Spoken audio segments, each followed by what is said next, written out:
Oh, snap. Welcome back to the channel, everybody. My name is Patrick. If you like true crime, make sure you subscribe to the channel. Leave a like on this video, y'all. I don't know why, but my internet's saying it's acting crazy. So thumbs up in the chat. Y'all, everybody coming over from the TikTok lives. Can you see me okay? I don't know. I'm hoping so. It might be kind of fuzzy or it might be like choppy, but I'm doing my best, y'all. I'm sorry. But leave a like, everybody. Good to see you guys. Thanks for popping in. We're going to be talking about the lady behind me right here, Susan Wright. Oh, man. Oh, there she is. They called her the blue-eyed Texas devil or something like that. Yeah, she's pretty much crazy as hell. But we're going to jump into this case. Welcome in, everybody. Thanks for being here. Okay, it fixed. Now it's saying my internet's fine. So apparently even my internet was mad that I hadn't gone live yet. So, all right. Well, let's go ahead and jump into this one. Y'all ready for this? Oh, and thanks for joining the channel. And thank you for the super chats ahead of time. Y'all send a super chat so I can pin it on the screen. Join the channel so I can pin it on the screen. I appreciate the love. I appreciate the support. You don't have to do that, but I do appreciate it, y'all. All right, let's see what happened. Susan Wright, here we go. The case of Susan Wright, the blue-eyed butcher of Texas. Anger is a powerful negative emotion, during which a person typically seeks to harm themselves or those around them. The English playwright John Dryden once said, "Beware the wrath of a patient man, for he will exact revenge when you have forgotten both the man and the very cause of the wrath." Long accumulating negative feelings, pain, and resentment will inevitably find an outlet, and a person who always forgave and gave one more chance to make things right can become the most ruthless judge and executioner. The case of Susan Wright in the early 2000s shocked everyone with its incredible cruelty, but the merciless perpetrator stood before the court and, it seemed, received deserved punishment. However, several years later it turned out that not everything in this story was so clear-cut, and a bloody conclusion was preceded by many years of patience, resignation, and silence. This family, at first glance, seemed ideal, but no one could imagine what was happening in their home behind closed doors. But let's try to understand from the beginning the case of the blue-eyed butcher. That's always the case too, huh? They just don't know what's going on behind closed doors. Oh, man, here we go. To comprehend what pushed a fragile young woman, a mother of 2 children, to such a desperate and simply monstrous act. Who is Susan Wright? Susan Lucille Wright, née Witch, was born on April 24, 1976 in Houston, Texas. Well, Houston. Rosy Toes, thanks for the $1 super chat. Very sweet. Thanks for getting it started, y'all. Into the simple family of Velma Sue and Jimmy Lawrence Witch. She was the eldest of 2 children of her parents, raised alongside her biological sister named Cindy. From an early age, Susan was an active and sociable child with creative talents. KK, thank you as well. Y'all are so sweet. Don't let us stop with those 2. During her school years, she was seriously involved in dancing and aspired to become a choreographer in the future.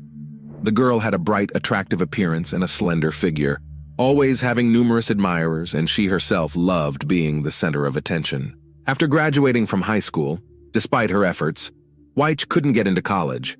However, she didn't lose heart, deciding to take a short break and save money for her education.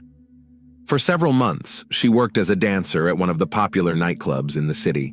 There, the young blonde performed topless, gaining some notoriety. Oh, man. Escalating quickly. Which she was certainly not proud of. Uh-oh. Kara, thank you for the 2 pounds. She decided to quit this job and never return to it, using her savings to pay for evening courses at a nursing school. Susan always aimed for Well, shout out to the nurses. Although in this case, apparently it's not going to be a good thing for her. Independence. So, alongside her studies, she took a job as a waitress in a restaurant to support herself.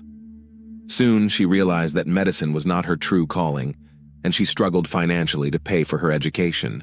Therefore, the young blonde abandoned her courses, focusing on her work instead. The romance with Jeffrey Wright. In the summer of 1997, 21-year-old Susan met her future husband, Jeffrey Andrew Wright. Their first encounter was at the Galveston restaurant where she worked as a waitress, and he stopped by for a meal. He was instantly captivated by the beauty and radiant smile of the blue-eyed blonde, leaving generous Oh, damn. tips and becoming a regular customer from then on. Jeffrey took a while to ask her out, but eventually mustered the courage to get her phone number. Susan later recalled that the man began calling her daily, sometimes several times a day, arranging romantic dates and small surprises, like sending flowers with touching notes to her work, and in the evenings, he would meet her and walk her home. The man was 8 years her senior, but this minor age difference didn't particularly bother them. He was attentive, very sweet and caring, quickly winning over Susan. However, it soon emerged that Jeffrey had some issues with alcohol and the use of controlled substances. Oh, Lord. He claimed to have left drugs in the past and promised to give up alcohol completely. The naive young woman believed him. She was truly in love for the first time and felt they could overcome any challenges together. Soon, Susan discovered she was pregnant and hurried to share Of course. this happy news with her beloved. Wright seemed pleased at the prospect of becoming a father, but made no decisive moves. He didn't propose, and they continued to live separately. Confused by her boyfriend's behavior, Susan took the initiative into her own hands. She insisted that their first child should be born in wedlock, and her partner simply accepted her conditions. By the time the couple officially legalized their relationship, Susan was already 8 months pregnant.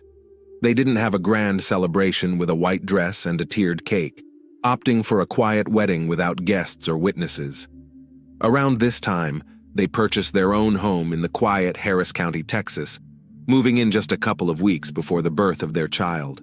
Oh, man. The perfect family. In December 1998, Until it wasn't, right? the Wrights welcomed their first child together, a son named Bradley. In 2001, Susan became pregnant again, and in the spring of 2002, she gave birth to a daughter, Kaylee. The couple also got a small dog named Buck, had their own comfortable family car, and seemingly lived a life that resembled the embodiment of the American dream.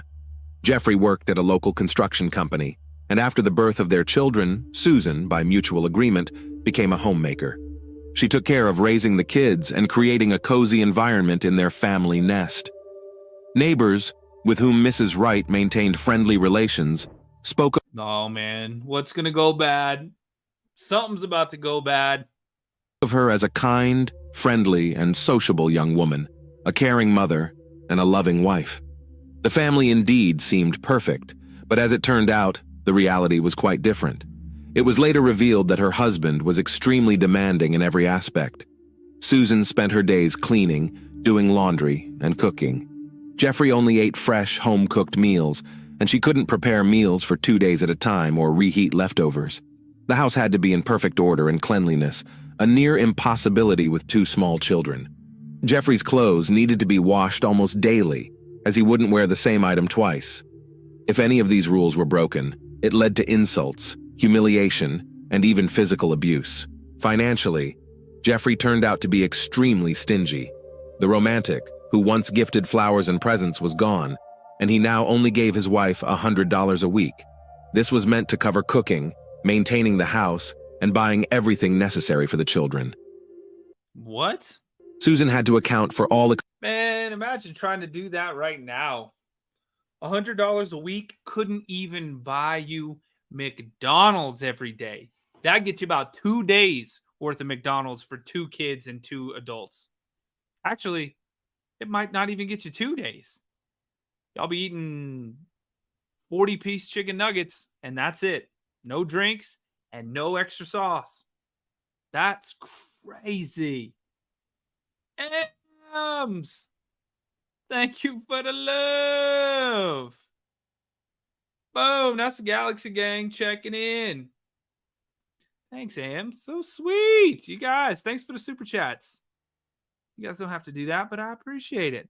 Thank you for the love. Let's keep on going. expenses to her husband and provide receipts. Jeffrey did not quit drinking as he had promised earlier, but that was just the tip of the iceberg. He began using drugs again. Oh, damn. He categorically denied his addiction, referring to his drug use as light doping to cope with work stress and stay in good What does shape. that mean? However, Under the influence of these substances, he often became aggressive, capable of hitting his wife or even their young son. What? Oh, hell no, dude. You gonna burn in hell for that one. Jail and then hell for that one. Oh, it sounds like she might have been the one that sent you to hell, huh? Because you already know how I feel about that. There's life before you do that, you put your hands on a woman, and then there's life afterwards. And that dude is apparently living in life afterwards. Man, that's terrible.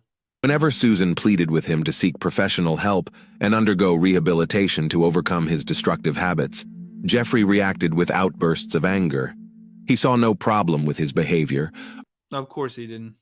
KK, you got your Royal Blue True Crime hoodie today? Yes, that's awesome. Y'all go check out the merch store, thehauntedSide.com. You can find all the links, the merch store, everything. Go check it out. KK, that's awesome. Arguing that Susan married him knowing about his alcohol and drug use, and thus she should now accept and live with it. Remarkably, Jeffrey's parents were also aware of their son's weaknesses. They sympathized with their daughter-in-law but felt helpless to assist her. The last straw. According to the woman, her husband began displaying aggression towards her almost immediately after they started living together. This manifested in physical, emotional, and intimate abuse. Initially, he would apologize each time, promising it would never happen again, and she wanted to believe him. But soon, Jeffrey stopped apologizing, and the violence in the family became a commonplace occurrence. Jeffrey visited the gym three times a week to practice boxing. He said these workouts allowed him to blow off steam, adding that he would definitely take his son with him once the boy was a bit older. On Monday, January 13th, 2003, Wright went to the gym after work as usual. He returned home on edge, seeming excited and nervous. While his wife was preparing dinner, he decided to tell his son about boxing and demonstrate a few techniques. At one point, he got carried away, misjudged his strength, and hit the 5-year-old boy. The child burst into tears. Jesus. Dude's over here punching his kids? And the father tried to soothe him, hoping his wife wouldn't hear. Susan indeed pretended not to notice, but this incident was the final straw for her. After dinner, she went to put the children to bed, while her husband remained in the bedroom, where he took another dose of controlled substances.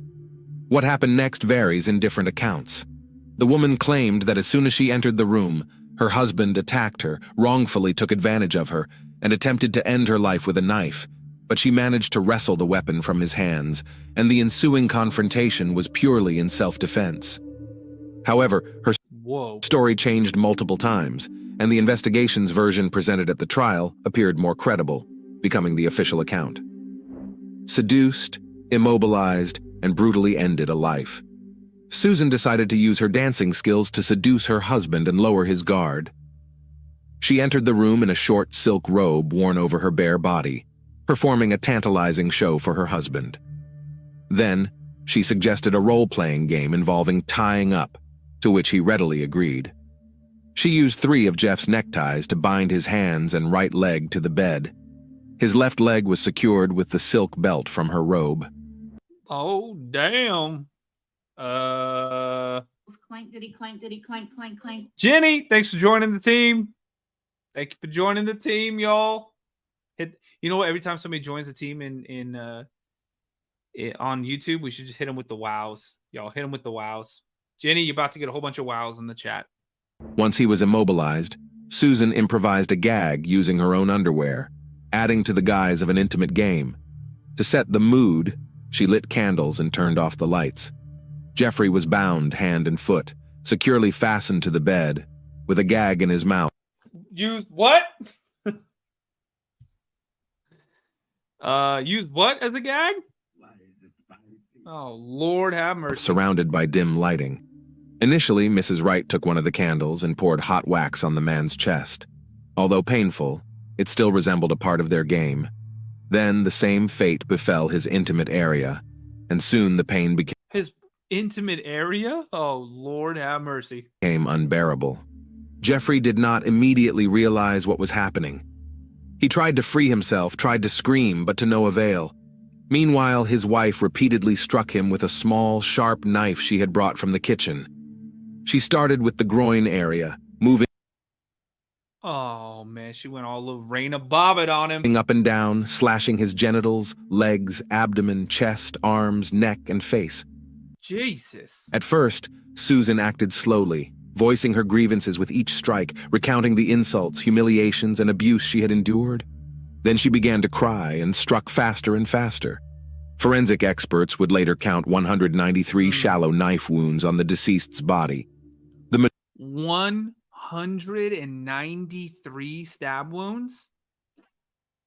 Oh my God. Majority of these wounds were You think she was pissed, y'all? not fatal, and the man was conscious for most of the ordeal. Her actions indicated she was in a state of despair and intense emotional turmoil, with her lawyers insisting on a state of affect. She couldn't stop even when her husband showed no signs of life, and she hadn't yet considered what she would do next, or how she would handle the body. Shallow grave in the backyard. For the next several hours, the woman simply sat on the floor next to the bed where her husband's body lay. She then looked around and realized the bedroom was covered in blood, and she needed to act before dawn. Susan cautiously peered out the window, ensuring no neighbors had their lights on, and that it was quiet and deserted outside. Her gaze fell upon a shallow pit that Jeffrey had dug over the weekend to install a fountain in the backyard. Oh my God. A plan formed instantly. This pit was to become the grave for her despised spouse. To move the body from the bedroom to the yard, Susan used a common garden wheelbarrow. This aspect raised many questions for the investigators, as a petite, slender woman managed to single-handedly load and transport a man much taller and twice her weight out of the house. There were suspicions of an accomplice, but these speculations were never confirmed. This seemingly fantastic strength, appearing out of nowhere, gave the defense another argument to insist on a state of affect. Under the cover of night, the woman moved her husband's body into the pit and buried it, though lightly covered would be more accurate. She then showered, removed the blood-stained curtains and bed linen, placing them in several trash bags, and dispersed them in different bins. The bloody Wow. mattress was simply flipped over to the other side, as she didn't know what else to do with it. The remaining time until dawn was spent scrubbing blood from the floor, walls, and carpet. The carpet presented a problem, as a large stain proved impossible to remove. Resourcefully, the lady doused it in bleach, hoping the chemicals would destroy any traces of the violent confrontation that had occurred in that room. Assaulted and fled? That morning, Susan called her husband's parents, who lived in Austin, Texas. Sobbing, she informed them that her husband, under the influence of alcohol and controlled substances, had assaulted her and their young son, then wreaked havoc in the house, spilling a bottle of bleach on the carpet, before declaring that he was fed up and leaving her. Jeffrey's parents were shocked. They knew their son was far from perfect and genuinely felt sorry for their daughter-in-law. But upon hearing that he had hit the child, they immediately offered for Susan and the children to come and stay with them for a while. However, the young mother refused. She added that she would file a report with the police and disclose everything that had been happening in their home. 2 days later, Mrs. Wright went to the police station, as her husband's sudden disappearance was raising more and more questions, and something had to be done. She reported that she and her children were victims of domestic violence at the hands of her husband and needed protection. Susan managed to obtain a restraining order against her husband from approaching her and the children, although she already knew very well that her significant other would never be able to come near them again. Right. As evidence, Susan showed bruises. Dear Lori's buried in the backyard. Yo, we got over 100 people watching. Guys, hit the follow or hit the subscribe button.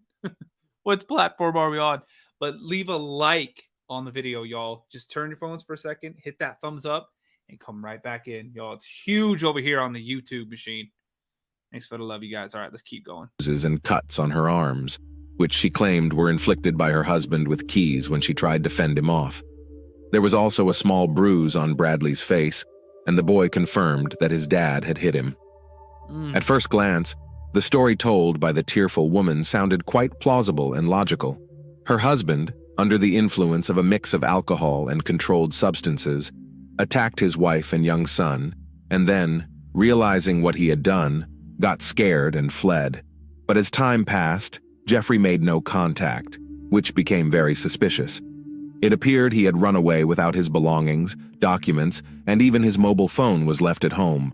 The man hadn't shown up for work or at his parents', and none of his friends or neighbors had seen him.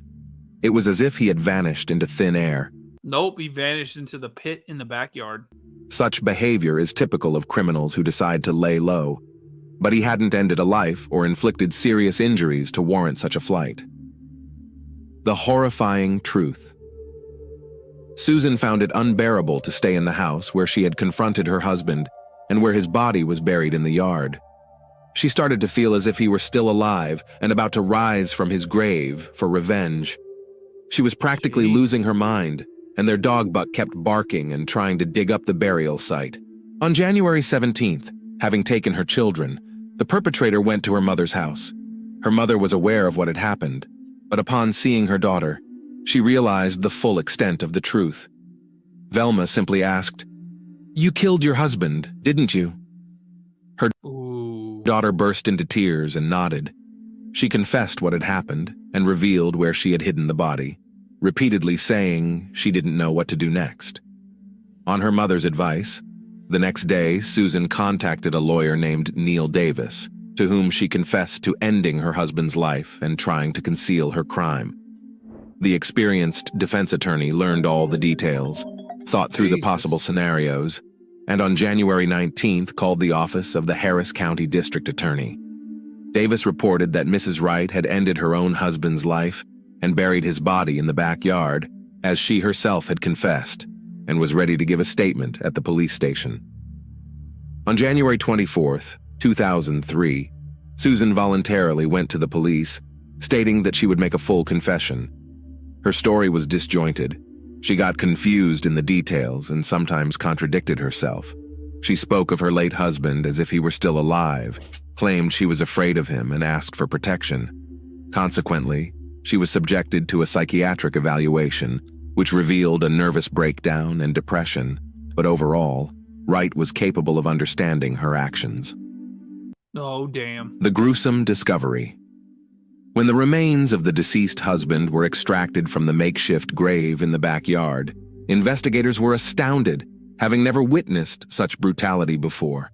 Experts counted 193 knife wounds on the victim's body, 8 in the groin area, about 30 on the legs, 23 on the shoulders and arms, 22 in the abdominal area, 46 on the chest, 23 on the neck, and 41 on the face. Only one head wound could have been the cause of death. All other cuts were superficial and individually posed no direct threat to life, suggesting that the man suffered a prolonged and agonizing death while conscious, as his wife repeatedly struck him with a small knife. Deep marks were found on Jeffrey's wrists and ankles from the ties and belt used by his wife to bind him. The nature of these injuries indicated that the victim had tried to free himself, but was unsuccessful. Notably, the ties and belt remained on the body. Traces of Oh my God. candle wax were also found on the deceased's chest and groin area. Mrs. Wright claimed it was accidental, as her husband had knocked over a lit candle onto himself, but the prosecution Knocked over a lit candle onto yourself? believed that the hot wax was more likely a form of torture inflicted on the bound victim, meant to cause suffering. In the mouth of the deceased, his wife's underwear was still present, acting as a gag that prevented him from screaming or calling for help. Toxicological reports revealed traces of alcohol and several controlled substances in the deceased's system. Under the influence of such a cocktail, the man could have indeed behaved aggressively and irrationally. The bedroom where the confrontation took place appeared normal at first glance, except for a large bleach stain on the carpet. Susan had spent considerable time cleaning up, which was evident. But once special chemical agents and equipment were used to reveal wiped-away blood traces, the scene presented itself in an entirely different light. Blood was found everywhere, even on the ceiling, and the mattress was thoroughly soaked in it. Jesus. The start of the trial and the defense's version. The trial of the accused began at the end of February 2004. By that time, Mrs. Wright had been in custody for a year. and her children were being cared for by her parents and sister Cindy. Her lawyer was well prepared for the trial and had worked extensively with his client. Susan was almost continuously in tears as she recounted that horrific night and the events leading up to it. According to the woman, she had suffered years of abuse and cruel treatment from her husband, but when he started raising his hand to the children, she couldn't bear it. Yeah. The defendant claimed that on that fateful evening, her husband returned from his training in an agitated state, began demonstrating boxing techniques to their 5-year-old son, and said that the boy would also take up boxing. When a frightened Bradley refused, his father hit him in the face. Susan then put the children to bed and decided to have a serious talk with her husband, urging him to seek help at a clinic. However, he became angry, grabbed his keys, and was about to leave. She tried to stop That is crazy. him, which led to a struggle during which he sustained injuries to her palms and wrists. Then, as the defendant claimed, her husband struck her, causing her to fall and momentarily lose her bearings. When she came to, she saw Jeffrey holding a knife. The woman's testimony became highly inconsistent thereafter, and she couldn't explain how the weapon ended up in her hands. Her lawyer attributed this to a state of affect, arguing that it was why his client, having seized the knife, began to strike and didn't stop until she had inflicted multiple wounds all over her husband's body. Regarding the ties and belt, Susan claimed she attached them to the victim's What do y'all think? Watch out for Mama Bear Sarah. Exactly. What do y'all think? Put in the chat. Is this like self-defense? Or is this cold-blooded murder? Y'all tell me what you think. Type it in the chat. I mean, dude was pretty abusive. So, I mean, it's kind of one of those things where you get what you have coming. But do you think 190 stab wounds or something is too much? I don't know. Y'all let me know. Let me know in the chat. And thanks for the super chats, y'all. I appreciate the super chats and the love and the support. Thanks for joining the channel, too. You guys are the best. Thanks for helping me go live every night. All right, we got a few more minutes on this one. Lord have mercy, this is a crazy case. limbs after the confrontation to secure him to the cart and transport him to the yard.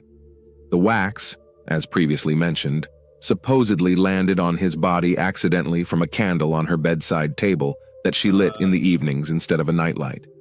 However, she couldn't explain at all why her underwear was found in the deceased's mouth. The prosecution's version and verdict. The prosecution's version and argument I have an idea of why.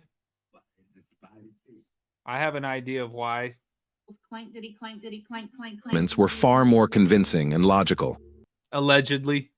YouTube, allegedly. Experts proved that the deep wounds and abrasions on the wrists and ankles were inflicted while the man was still alive, suggesting that the binding was part of an intimate game used by the defendant to lure the victim into a trap. No, Consequently, the presence of a gag in the man's mouth was also reasonably explained. Furthermore, all injuries were inflicted at a certain angle, as if the perpetrator was above Jeffrey's body or sitting astride him, not in the midst of a struggle, which would have resulted in a different pattern of injuries. All the cuts were made from the front, as the victim was lying on his back and securely fixed. Whether Susan had premeditated her husband's demise and planned to use the pit he dug for the fountain as a grave was not definitively established. However, the prosecution leaned towards the theory that she had carefully planned everything, hoping to receive a substantial sum from insurance. The case received widespread publicity, with Susan being dubbed in the press as the Blue-Eyed Butcher or Blonde Meat Grinder. Jeffrey's relatives demanded the harshest punishment for her, while most Blonde meat grinder? Oh, Lord. neighbors pitied the woman, recalling occasional bruises on her body that resembled marks of physical abuse, which she attributed to her clumsiness. Initially, the prosecutors sought life imprisonment for Mrs. Wright, but later softened their demands to 45 years of incarceration. In March 2004, the defendant was found guilty and sentenced to 25 years in prison. She showed no reaction to the Damn, she's probably out. judge's words and appeared completely detached. A year later, Susan's lawyers attempted to file an appeal, but it was rejected. new developments, and reduced sentence. She is out. She might be in the chat, y'all. In 2008, Wright and her defense team filed another appeal. This time, a new witness's testimony significantly influenced the course of the case. The witness was a woman named Misty McMichael, the wife of former NFL champion Steve McMichael. In the mid-1990s, she had a prolonged relationship with Jeffrey Wright, even being engaged to him for about a year. She shared her experiences of enduring physical abuse, humiliations, and cruel treatment from Wright, which led her to break off the engagement and permanently sever ties with him. Considering these new circumstances and the witness's testimony, Susan's prison sentence was reduced to 20 years. In 2014, at the age of 38, she became eligible for parole for the first time, but was ultimately denied. She received a second denial in July 2017. Finally, in the winter of 2020, after spending 16 years in prison, the blonde meat grinder was released. She was 44 years old at the time of her release. Waiting for her outside the prison walls were reporters and photographers, at the sight of whom she burst into tears and pleaded to be left alone. It's worth noting that Mrs. Wright's trial received extensive media coverage and was even broadcast on the National American Television Network, Court TV. No, damn. No, yo, that's just Montreal. Well, on YouTube, you can actually see her. That's what she does, y'all. She just perches up on top of the chair behind me. This story later became the basis for an episode of the popular documentary TV show 48 Hours Mystery, as well as an episode of The Secret Lives of Stepford Wives titled Deadly Love, which aired in 2014. In 2012, the feature film Blue-Eyed Butcher was released, starring actress Sarah Paxton as Susan Wright. Additionally, in 2014, Canadian documentary filmmaker Chloe Balland released a 17-minute short film titled The Wheel of Fortune, inspired by the trial of the Jeffrey Wright case. Oh my God. I don't know. Y'all tell me what you think. That's crazy, though. Damn. I mean, she did her time, so she's out. But yeah, that seems, yeah, I mean, that's crazy. But y'all know how I feel about that. When guys act like that and they do those things to women, no. That's game over for those dudes. You kind of get what you have coming to you at that point, you know. And now Montreal is just walking all over the desk. You're about to see her tail pass by again right here. What are you doing, Montreal? Oh, no, her little head's right there. Montreal, what are you doing? Oh, there's her butt. Montreal, get out of here. Anyways, y'all, I'm going to jump off. Thanks for being here. I appreciate the love, the support, everything. Y'all are the best. I'll see y'all tomorrow night over on TikTok, y'all. Couple of cases over on TikTok. And then, of course, we come over to YouTube and do a case over here. I love you guys. Thank you so much. Go check out thehauntedSide.com. Check out all that merch.